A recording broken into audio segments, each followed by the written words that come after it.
আসসালামু আলাইকুম রহমতুল্লাহ। Welcome to Molla news TV. Molla news টিভির পক্ষ থেকে দেশ ও বিদেশের সকল ব্যাংকের সকল গ্রাহকদের জন্য একটি মহামূল্যবান গুরুত্বপূর্ণ আপডেট নিউজ। ব্যাংকে যত টাকাই জমা থাকুক না কেন ফেরত পাবে সর্বোচ্চ 2 লাখ। এটি সুখবর নাকি দুঃসংবাদ আসলে বলতে পারছি না, আপনারাই এটির উত্তর দিবেন কমেন্টে। আমি শুধু নিউজ ক্রিয়েটর হিসেবে আপনাদেরকে নিউজ জানাতে পারবো বা জানিয়ে যাব।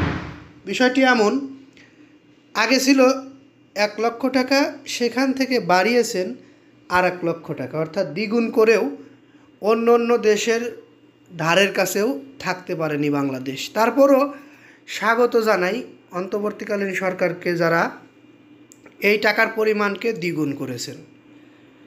বাংলাদেশ ব্যাংক ও আর্থিক প্রতিষ্ঠানগুলোর আমানতকারীরা, যদি কোনো ব্যাংক বা আর্থিক প্রতিষ্ঠান দেউলিয়া হয়ে যায় তবে তারা সর্বোচ্চ 2 লাখ টাকা পর্যন্ত বীমা সুরক্ষা পাবে।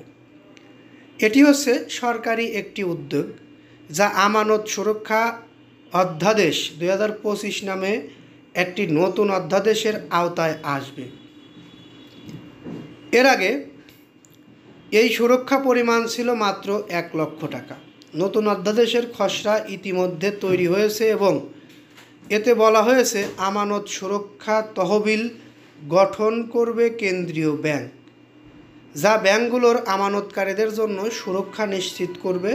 তহবিলের অর্থ 3 বছর পর পর পর্যালোচনা করা হবে। এই অধ্যাদেশের আওতায় বাংলাদেশ ব্যাংক একটি ডিপোজিট প্রোটেকশন ডিভিশন গঠন করবে, যা ব্যাংকগুলোর সুরক্ষা সংক্রান্ত কার্যক্রম পরিচালনা করবে। তবে সরকারি বা রাষ্ট্রায়ত্ত প্রতিষ্ঠানের আমানত এই সুরক্ষা ব্যবস্থার আওতাধীন থাকবে না। সেলিম আর এফ হোসেন, ব্র্যাক ব্যাংকের ব্যবস্থাপনা পরিচালক ও এবি ব্যাংক চেয়ারম্যান বলেছেন, এই নতুন সিদ্ধান্তটিকে তারা স্বাগত জানাচ্ছেন, তবে ভবিষ্যতে এই পরিমাণ আরও বাড়ানোর আশা প্রকাশ করছেন। বিষয়টি আমরা অনেকেই এখন পর্যন্ত জেনে গেছি হয়তো, কারণ এটি আরও 2-3 দিন আগে ঘোষণা করা হয়েছে। আজকে এই নিউজটি আপনাদের মাঝে উল্লেখ করার কারণ কি? এর অবশ্যই যথাযথ কারণ রয়েছে।